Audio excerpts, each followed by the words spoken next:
Hey everybody, and welcome back to Cityscape Brewing. I'm Dennis Fields. Today we're talking episode 5 of our Pints and Process series.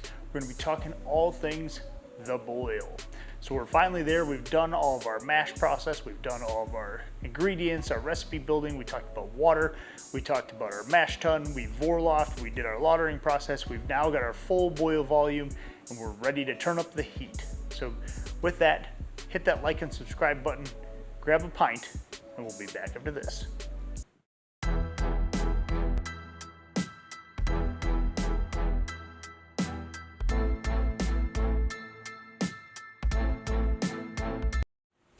All right, it's boil time. So we've collected all of our wort from our mash tun through our lautering process, and now the wort is going to be brought to a controlled boil for sterilization primarily. But there's a lot of other things that happen during the boil process.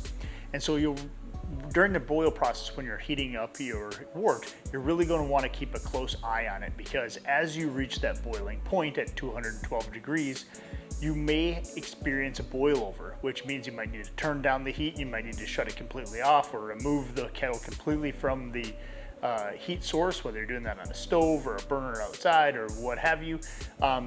Boilovers can happen, especially once it starts hitting that boil volume. Some of those extra starches and stuff, just like when you're boiling pasta, can really start collecting in the top and have a boil over.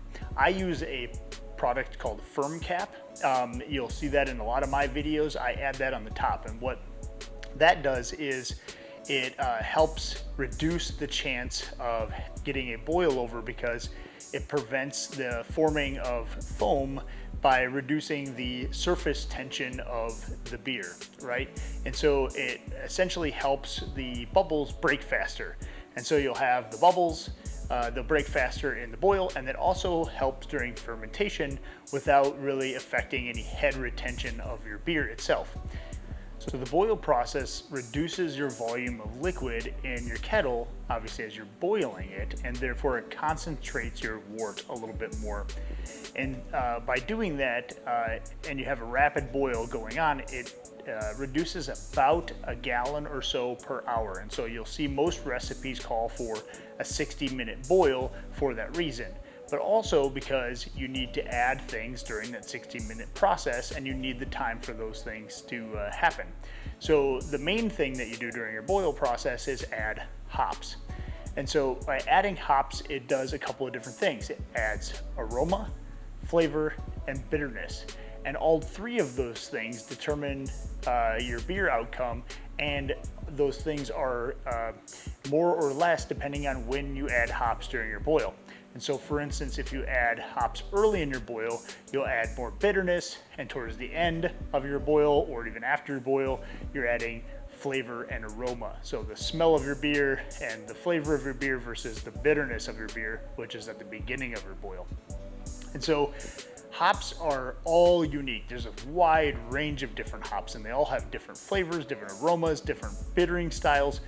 Some are better for bitterness, some are better for flavor and aroma, and it really depends on your recipe and what you're going for, depending on which hops you'll pick.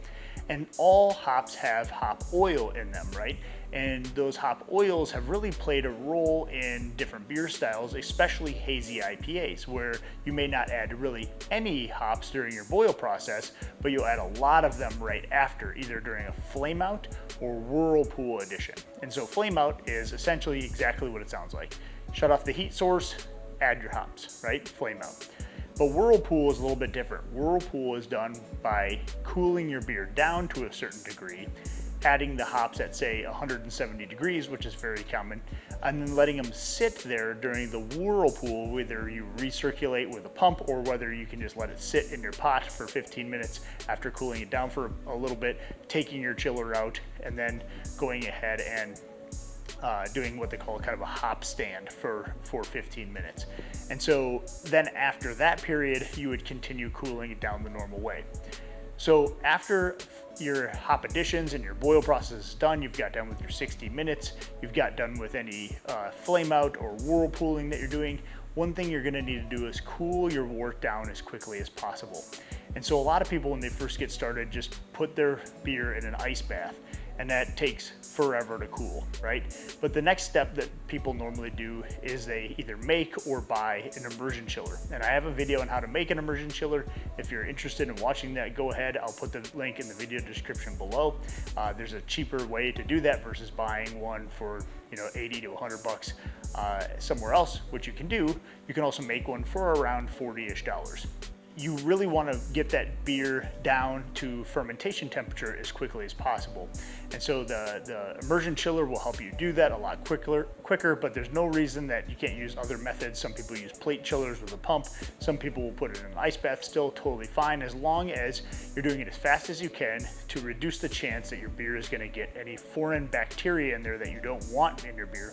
Sours are good and all when you plan on making a sour, but pitching that or getting that down as quickly as possible reduces the chance that you're going to have any bacteria forming, and it allows you to pitch your yeast at the correct temperature. And so temperature of pitching your yeast is important, right? And so the cooling process will get it down to that, or you may have to put your beer in a fermentation chamber or something else to get it down even further, say you're lagering or something like that, because lager strains are typically fermented in the 50s. Ale strains are typically mid 60s to upper 70s-ish, or not upper 70s, probably lower 70s-ish for most clean ale yeasts. But if you've ever used a Kvike yeast, Kvike can be fermented as high as 110 degrees in some strains, and actually it prefers 90 to 100. If you haven't watched my video on Kvike yeasts, I'll also put that one in the video description below. It's worth watching. I've used Kvike a couple of different times, a couple different strains, and it's really interesting. They brew and ferment really fast, and they can withstand some hotter temperatures. So we'll talk about fermentation during the next episode, episode 6, where we're going to go all things fermentation. So we'll talk about those pitching your yeast. We'll talk about pitch rates a little bit more. We'll talk about the fermentation process when it's done, how to check, all of that stuff. So with that, hit that like and subscribe button below. It really helps out the channel tremendously. I appreciate each and every one of you. Feel free to leave any comments or questions or feedback in the video description. I always appreciate that. I always put all the links to the things that I talk about in the video description too. Feel free to check that out, and any of the equipment that I use will be in there as well. So with that, happy brewing and cheers.